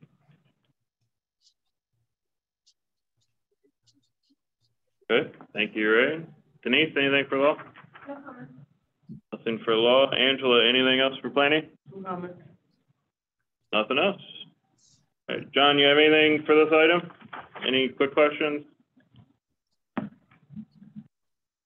Cameron? Nope. Nope, I think we're good. No, thank you. Appreciate it. All right, thank you. That'll lead us to number 13 on the agenda, which is a 4-part request. We'll do them all at once. Planning board case numbers 1934, 1934A, ZBA case number 3270B, and the informal site plan 22-07. This is my item. John, Cameron, I sent you my comments with regards to the future land use map amendment and the rezoning earlier. I just have a handful there. With regards to the site plan, I'm still finalizing those. I didn't want to post them until I was completely done. So once those are done, I will send them to you directly. But with regards to the land use map amendment, as we talked about previously, with regards to the traffic level of service analysis, the long-term future land use analysis, as well as the utility level of service, And then also, it's my understanding, based upon what you guys said at the last neighborhood meeting, that you're going to continue with outreach. So just kind of give me a heads up as to what that's going to consist of, any dates that are available, stuff like that. Because as you know, neighborhood feedback is an important item with regards to this application. So we want to be aware of the input that you're getting and how that'll play into our recommendation. There was, with regards to the site plan, a comment from SDOT that I received this morning that I forwarded to you as well. So make sure you follow up on that if they are needing to have that access meeting with you. So again, the site plan comments I will forward to you tomorrow as soon as I completely finalize those. So we'll go around the room. Vince Noel, survey. Survey comments are in the system together with engineering comments, stormwater comments should be in by this afternoon, if not tomorrow morning. Thank you. Was I missing it? It didn't look like the survey was complete. It wasn't signed and sealed, and it was missing the abstract. So I don't know if you. Yeah, I don't have the comment for some reason. I didn't print out that one. So, but yeah, it wasn't signed and sealed. I remember that. Okay. Michael Technol, Public Utilities. I didn't have any comments. No comments. All right. Matt Hijazi, Public Works. Yeah, actually, I had a chance to discuss all the possible routes for the sanitation collection with Greg. I don't know if he's on this call, but most likely the pickup location will be off of Olive. And if that becomes the case, then you could ignore my comment too regarding other terms. Okay, but those are reflected in your written. Yeah, basically what I asked for is standard input that I need for sanitation service, but we looked into other alternatives with project engineering. Okay. Valeria, for traffic? Yeah, several comments on this project.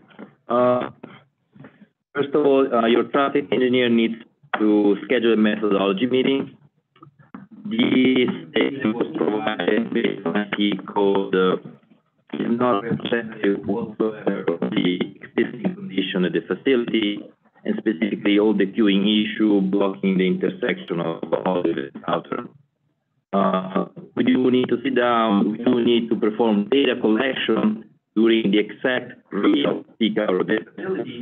We can establish. Valeria, I don't know if I'm the only one, but you're breaking up pretty bad. I can't understand. Can you go to the next slide?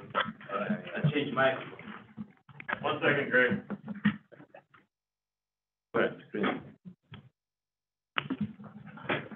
All right, here we go, guys. So I was saying, we need to schedule a methodology meeting to discuss and set up the Q analysis and the data collection. If you look at the statement, the way the existing condition in the future are represented is not indicative of the actual real conditions of the facility and the impact that it has with the neighboring streets and intersections. So definitely schedule a methodology meeting, provide a county TPS letter once it's available. Please provide a transportation specific site plan with all the transportation features only. Provide a signage and pavement marking plan. Provide auto-turn not only for sanitation, but in case you have any delivery vehicles traversing through the facility. And the big question is about your Southern Boulevard driveway, which is currently closed most of the time. Is it going to be open and operational? Because in that case, there are two issues. One, there is a conflict point between the vehicles entering the facility and the one exiting the car wash. So some sort of pavement marking or right-of-way needs to be established. Secondly, I'm looking at your site plan SP-1, then I'm looking at the conceptual engineering plan. If you look at the conceptual engineering plan, it seems that any vehicles coming from Southern has no way to get into the queuing lane just because you establish this chevron curve that pretty much divides entering and exiting vehicles from the Olive driveway. To follow up about your proposed driveway further south on Olive, it probably does not meet corner clearance requirements. And then I would say that it would be ideal to establish a storage deceleration lane along Olive just to increase your stacking capacity. That's why the importance of doing data collection and do a proper Q analysis. And in case, it would be ideal to have two driveways, one on Olive, entry only, and then another one on Malvern, exit only. So, and I would say in that case, even if we do not have a corner clearance met, I would say variance can be easily considered just for sake of, smooth operations within the facility and avoiding the spillback and the blocking Olive and the Southern Boulevard intersection during peak hour. Another item is to provide a crosswalk across Malvern at the intersection of Olive. And besides that, no other comment for now. Okay. Thank you, Valerio. Robert Brown, building, any comments? Brown, building official, I passed the review, just got a few comments I'll run over, they're informational. We provided a list of the separate permits that are required. Also, given the proximity to the residential neighborhood, when your contractor's on board, make sure that they're making provision for parking of the contractor vehicles, and also making provision for protection of the neighboring property as they go through their work on the project. That's it. Thank you, Robert. Sibylle, Art Light? No comment. This No is all comment. flat. All right, Peter Leduc, Fire? No comment. Thank you. No comments. Ray Crancy, Landscaping?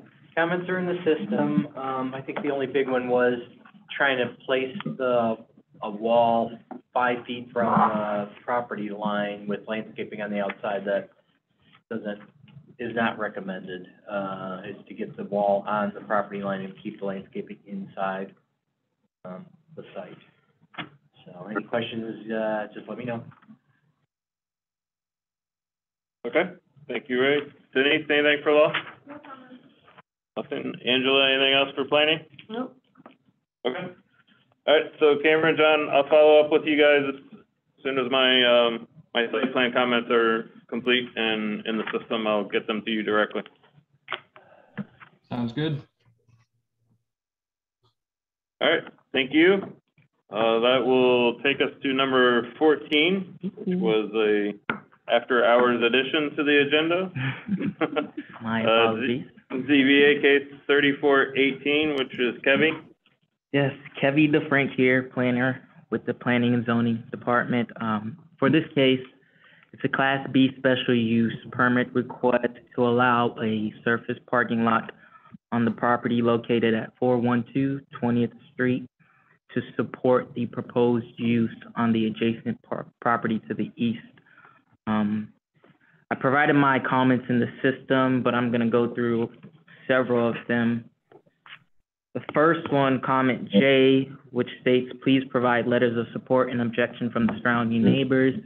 I highlight this because I already had a telephone conversation with a very concerned citizen who informed me that he will show up to the ZBA meeting in objection for this request. And then my next comment, K, please submit an informal site plan review application. I understand that based on the code right now, an informal site plan review application cannot be approved by the ZBA, but if we do get to a point where we are recommending an approval for the request, this will be a condition of approval. And then my comment number 1, there's a discrepancy between the indicated square footage of the proposed use for the adjacent property and what's demonstrated on the survey and the plans for the existing building envelope footprint. So that needs to be corrected or addressed. Number two, reach out to the planning and zoning administrator for confirmation of the minimum required number of parking spaces for the proposed use. Review comment number three, please revise the plans to demonstrate all the parking spaces on the subject property. And then number four, the proposed parking spaces does not meet the dimensional requirements for parking space, off-street parking. So that needs to be revised and addressed. And then I need further clarification or explanation on the proposed valet parking operations. And comment number 8, number 7 and number 8, which is in regards to the proposed dumpster enclosure.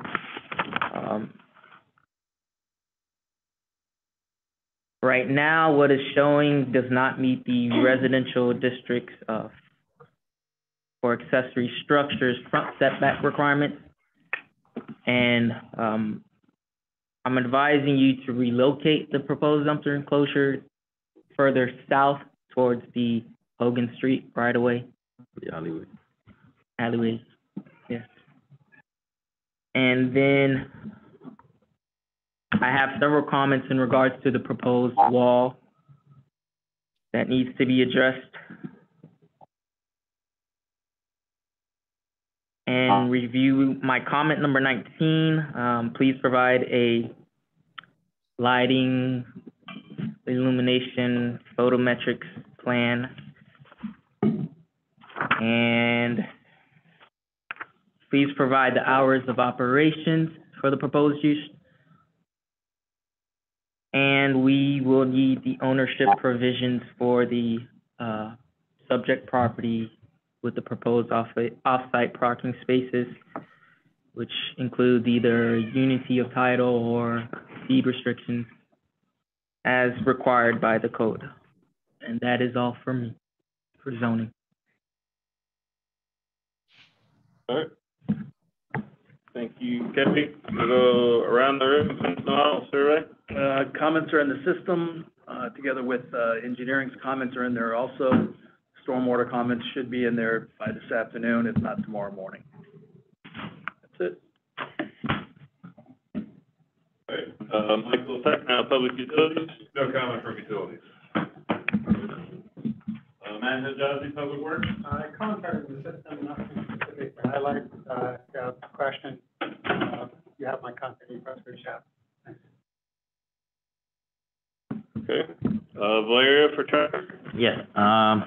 So provide the county TPS letter once it's available. In the traffic study, please provide the trip generation reference, either the county table or the IT land use page with the adopted rates, and also to provide in the traffic study the latest site map. Also, provide an operational analysis of the valet service. If you need details regarding the specificity of this analysis, but in general it's about, hours operations, car movement, and then an effective queue analysis. Please provide a transportation specific site plan where pretty much every transportation feature is properly either labeled or dimensioned. And provide a signage and pavement marking plan. And then if pertinent, provide the out-turn analysis for garbage truck, sanitation, or service vehicles if they're gonna traverse any of the property. And then provide the number and location of the required bicycle parking racks. I haven't seen any. And then the ADA stall, it seems to miss the 5 feet side buffer per the spec sheet that you provided. And then the request is to extend the existing sidewalk south of the property, so to connect to the proposed or existing pedestrian gate. And then the other question I have is, has the development on the east side of the proposed parking lot been either permitted or under construction? In the sense that, yes, if those two are tied together, then we definitely need to sort of, discuss, minimum requirement, requested, provided, and such. And then regarding the dumpster location, if for any reason is removed and there is no access through that existing or proposed curb cut, that needs to be closed, and the sidewalk connected together with the landscape area and the curb.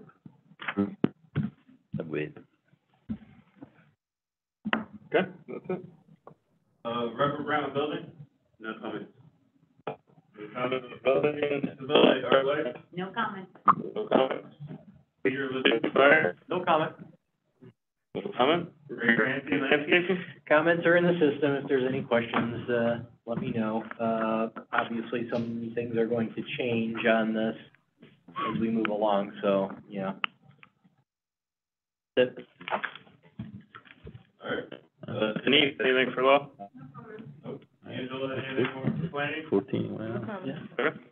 Josh, do you have any quick questions, or you can follow up with Kevin on any resubmittal or addressing plan review comments? Yeah, I think we'll need to talk through some of those wall issues, because the intent is to obviously have the two parcels kind of work in concert with each other. So we'll have to sit down and talk through the wall items. So appreciate everyone's comments and time. Okay. So I believe that's it, unless anybody has any. No. All right. Thank you, everybody. Great job. Yeah.